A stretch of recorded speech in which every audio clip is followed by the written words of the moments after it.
আসসালামু আলাইকুম, welcome to my another blog. আমার ডেইলি ব্লগটা আজকে আপনাদের সাথে শেয়ার করতে যাচ্ছিলাম। সকালে ঘুম থেকে উঠে আমি একদম ভোরবেলা 5টার দিকে আমি একটু হাঁটতে বের হয়ে গেছি। সকাল সকাল একদম রাস্তায় একদম কেউ ছিল না, একদম রাস্তাটা ফাঁকা, একদম কেউ নাই। তাও আমি এই সকালবেলা বাহির হয়েছি যেন কারো চোখে না পড়ি। ওই রকম অনেকজন মানুষের সামনে হাঁটা আসলে অনেক আনইজি ফিল হয়, সেজন্য আমি একদম মানুষ যখন নাই তখনই আমি ঘুম থেকে উঠে আমি একদম ভোরবেলায় নামাজ পড়ে বের হয়ে গেছিলাম একটু হাঁটতে বের হয়ে আমি প্রায় অনেক দূরে, আমি 40 মিনিট মতো হাঁটতেছিলাম, আসতেছিলাম আর যাচ্ছিলাম। আসলে সকাল সকাল বাহির হয়ে হাঁটাটা অনেক বেশি প্রয়োজন শরীরের জন্য এবং নিজের জন্য। নিজেকে ফিট রাখতে হইলে অবশ্যই সকাল সকাল একটু উঠে হাঁটলে অনেক ভালো। যেটা আমি ঘুম থেকেই উঠতে পারি না, ঘুম থেকে কোনো রকমেই উঠতে পারি না, আর উঠলে আনইজি ফিল হয় বাহির হইতে সবার সামনে হাঁটতে যাব ওইটা ভেবে। কিন্তু আজকে একদম ভোরবেলা উঠে যখন গেলাম দেখতেছি কেউ নাই একদম। তো তখন হাঁটতে অনেক ভালো লাগতেছিল হাঁটার সময়, কারণ মানুষ ছিল না, আমি মন ভরে হাঁটতে পারতেছিলাম। সাথে দেখতেছি আসার সময় একটি কি সুন্দর ফুল, আমি ওইটা আবার ভিডিও করতেছিলাম, সুন্দর লাগতেছিল সেজন্য। আবার আসলে আমি এটা কী ফুল আমি নিজেও চিনতে পারিনি। আবার এসে আমি গড়ি জিজ্ঞেস করতেছি, আমি একটা ফুলের পিক উঠাইছি, কী ফুল জানি না। আবার দেখানো পড়ছে আবার এটা হলো এগুলো নাকি করলা ফুল। আবার এখানে আরেক দিকে আসছিলাম, সেখানে দেখতেছি সব আখের চাষ করা হয়েছে, অনেক বড় বড় আখ দেখেই বই বই করতেছিল। এই কত বড় বড় আখের পাশে আমি একদমই ছোট, আমি কখনো এরকম আখের পাশে কখনো যাই নাই, কিন্তু দেখতেছি এখন আখেগুলো দেখতে কত বড় বড় লাগতেছিল। এখানে যাইতে দেখতেছিলাম অনেক সুন্দর লাগতেছিল। আসলে ভোরবেলাটা ঠান্ডা ঠান্ডা একদম অনেক ভালোই লাগতেছিল, একদম সব কিছুই সবুজ, একদম ভোরবেলায় ঠান্ডা ঠান্ডা ছিল, বইও লাগতেছিল না। একদম নিজের মন মতো করে বাহির হয়ে নিজে যেদিকে ইচ্ছে সেদিকে বাহির হলাম।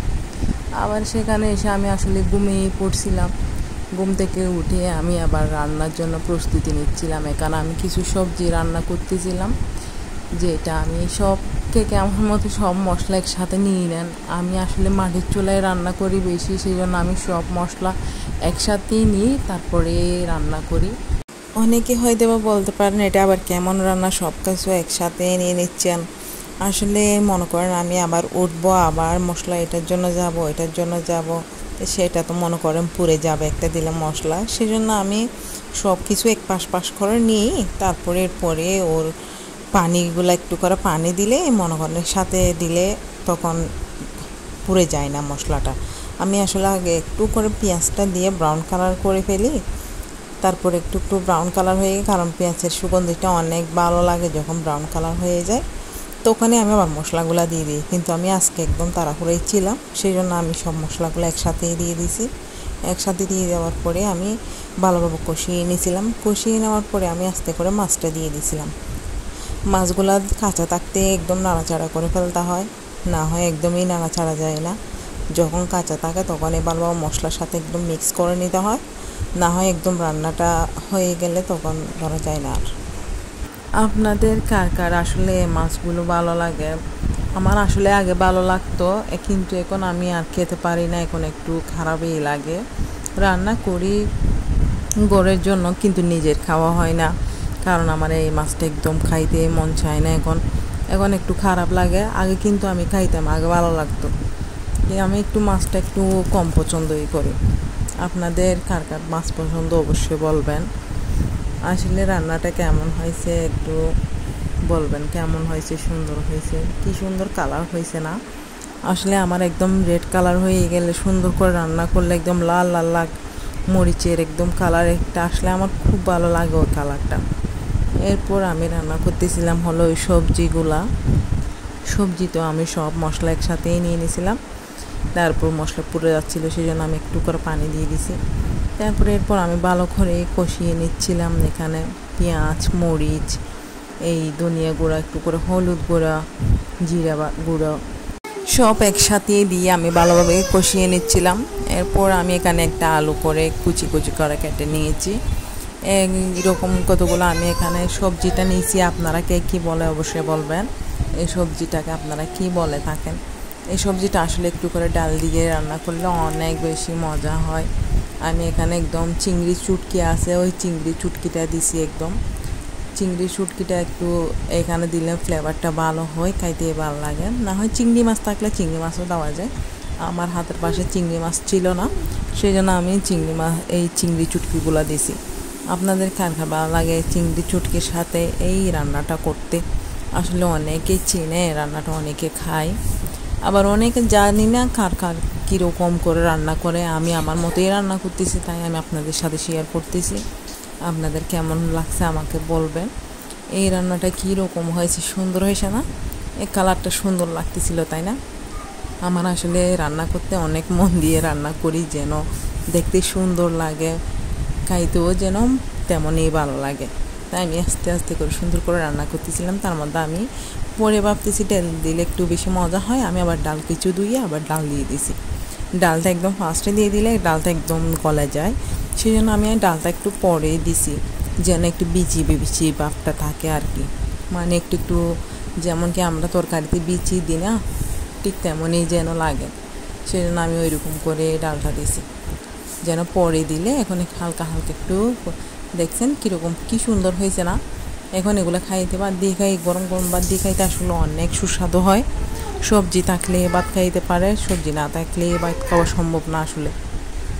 আসলে আমার এই রান্নাটা এখন শেষ, এখন একদম শেষের দিকেই, তেমন কিছু এখন আর করতেই হবে না।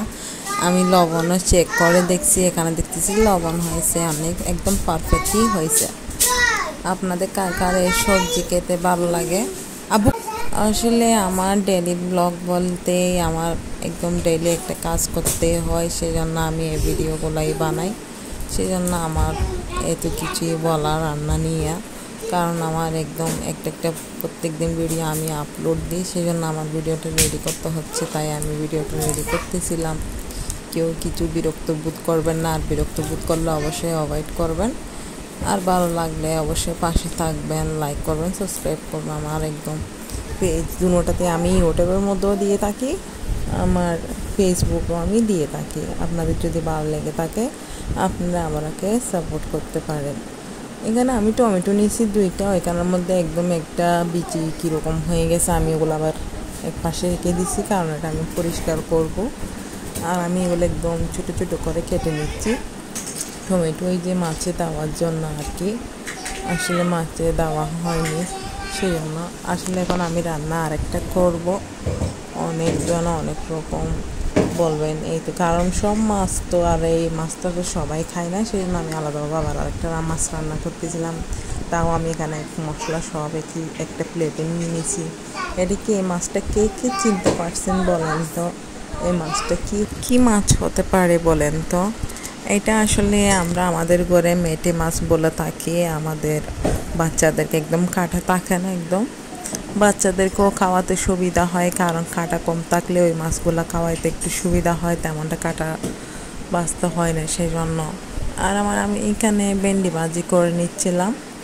ভেন্ডি ভাজির জন্য আপনারা আসলে অনেকে ভেন্ডি বলেন, অনেকে ঢেঁড়স বলেন, আমার একটু ঢেঁড়স বলতে ভালো লাগে, আমি তাও বুঝতে পারতেছিলাম না, সেই জন্য আমি ভেন্ডিটাও বলছি। আবার যারা ভেন্ডি বলেন না তারা আবার ঢেঁড়সকে লজ্জা দিবেন, যারা ঢেঁড়স বলেন তারা আবার ভেন্ডি বলছে, এটার জন্য লজ্জা দিবেন, আমি জানা আছি, কারণ আমিও লজ্জা দিতাম ওইরকম। আমি যখন শাশুড় বাড়িতে আসছিলাম, আমি আমার ফ্যামিলিতে তো আমি ঘরে থাকতে আমার আব্বা আমাকে শিখাইছিল হলো ঢেঁড়স বলতে, আবার দেখি ওরা ভেন্ডি বলে, তাই দুটোটাই ইউজ করতেছি আর কি। এখানে আমার বাবির আম্মু আসছিল, উনি আসার সময় অনেক কিছুই আসলে নিয়ে আসা হয়েছিল, যেটা আমি একদম ক্যামেরাবন্দি করতে পারি নাই। আমি এখানে ওরা আনারস খাওয়ার জন্য, বাচ্চারা যখন আনারস দেখছে অথচ খাই না, বলতেছে আমি আনারস খাবো, সেই জন্য আবার ভাবি নিজে আবার আনারসটা কাটতে পরিষ্কার করে নিচ্ছিলেন এই বাচ্চাদের জন্য, এবং সবাই আছে মেহমান, ওদের জন্য একটু আনারসটা পরিষ্কার করে নিচ্ছিল। আসলে আনারসটা পরিষ্কার করতে অনেকেই টেকনিক আছে, যেটা অবলম্বন করে আনারসটা কাটতে হয়। না হয় একদম একরকম হয়ে যায়। এরপর একদম এগুলো আমি ছোটোবেলা থেকে বাহিরে থাকতে, সৌদি আরবে থাকতে আমার এই খাবারটা একদম খুব ফেভারিট একটা খাবার ছিল, যেটা আজকে বড় ভাইয়া আনছিল।